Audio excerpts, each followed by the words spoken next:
Kurumala Jehovah di ebube. Mwanem. Madam Abolashade Adoni. Happy birthday to you, name. Long life and prosperity. Amen. Jesus. Mo gbóyin dé mo gbádùn dé ná olórí ogun ẹṣin náà ńlẹ̀ ẹjọ́ ọmọ ọba ó lọ Adégbóyèga Àlàní ló wọlé dé mo ṣe tán mo fẹ́ bó lórí ire yayọ̀ kú kalẹ̀.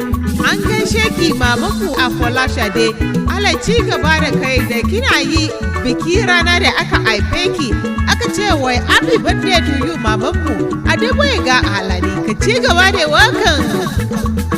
Ogójì ọdún kù níwájà kókí adániwáyé ló lẹ̀mí kó wá ọba olúwa ló lè ní kẹ́ni ó dàgbà lépẹ̀.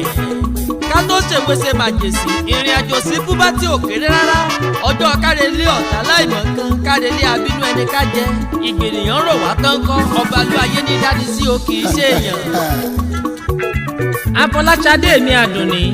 Mo sọ pé mo bọ́ lóyè mo pè ọ́ lóòkọ́ ó kọlà pé ládéládé ó kọlà pé lóyè lóyè ńlẹ̀ bàbá tó bí mi lọ́mọ ilé ìyá kézì àmì ò tó lé lọ́dún ẹ kú oríire èèyàn tó pàtàkì.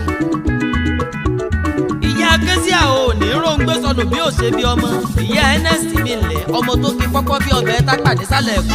Ìyá Elliot mi ó ti rọ́dún èyí náà kó o tún rọ́dún mọ́dún ọdún òní yọ kí gbàgbó mọ́là pẹ́rẹ́gẹ́dẹ́ lọ́jọ́ yọ ìyá kẹrin ò ní ṣìrìn.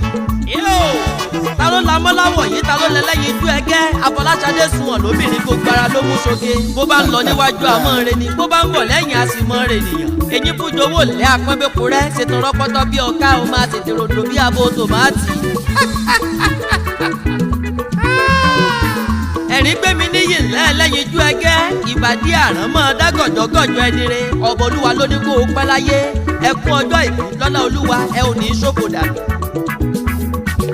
Aláṣẹ FFD right place to chop ẹ̀lẹ́ ẹ kú ọjọ́ ayẹyẹ èèyàn aṣíwájú Jàgàbá mi ṣe ń faṣọ ránṣẹ́ bomi sí mi lára kára mi balẹ̀ tuntun ṣe pọ̀pọ̀ ṣiṣẹ́ 2023 àwa là wá ní lọ́lá olúwa àwa ló kàn ká sọ̀rọ̀ ó yẹ bọ́ délé mọ̀dún ní ráńpẹ́ túmọ̀ bí jẹ́bọ́ délé bàbá wọn ìpínlẹ̀ Kwara ló yá jẹ́bọ́ délé Solú ìmọ̀dù afilẹ́rìn délé Solú baálé ọmọ agbélẹ́rìn bá ká bàbá rẹ̀ kùyàn bíi mákà méjì bá a ti wù Ìbàdàn láwùyọ́ bá a ti wàrà lé ní bàbá yín wàrà oko ẹ̀rìn mọ̀jẹ́ ẹni òjé bà lọ́wọ́ jẹ́ wọ́n ló ń tọ́wọ́ ọmọ bàbá yín ṣe ni bó ṣe kán dú bó ṣe kán dá ọmọ àmọ̀ràn nìkan òjò bọ̀rọ̀ ìmọ̀ràn tá a bá nìkan dá ibi àsán ní já sí ọmọ àbí ṣòkòtò gbóṣù mẹ́fà lé aláró gbọ́dọ̀ rẹ ṣòkòtò wọn ò gbọ́dọ̀ gbọ̀dà Délé Solú ọmọ eléwé ládọ́gba ẹ̀mẹ́ta ọ̀tọ̀ọ̀tọ̀ ní kí yadínà lẹ́rìn ìkan yadínà oko ìkan yadínà odò ìkan tó kù ló yadílé àná ńlẹ̀ bàbá tó bí ọlọ́mọ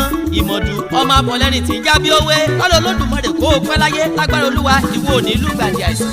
Bó o bá wá ń gbọ́ mi ò ní tantan tí mò ń kọrin ewì kì ọ́ nínú àwo àwọn ọmọ tó o bí náà ní kí n kí ọ wọ́n ní kó o pẹ́ láyé kó o dàgbà bí àárọ̀ òwúrọ̀ bó bá ń pẹ́ láyé ìwọ mọ̀mọ́ bá wọn pẹ́ láyé ewì apẹ́ ló ní o pẹ́ ewé yẹyẹ ló ní oyè tirẹ̀ kó o dàgbà ńlẹ̀ yìí kó o pẹ́ láyé kó o dàgbà bí ó pìtàn lẹ́ẹ̀bẹ̀. Ọyìn o Adégbóyèga Àlàní Àlàní akéwì lèmi ń jẹ́ ilé wa gangan bàbá gbé bíbí ọ̀dẹ̀dẹ̀ wa níyàwó mi dàgbà.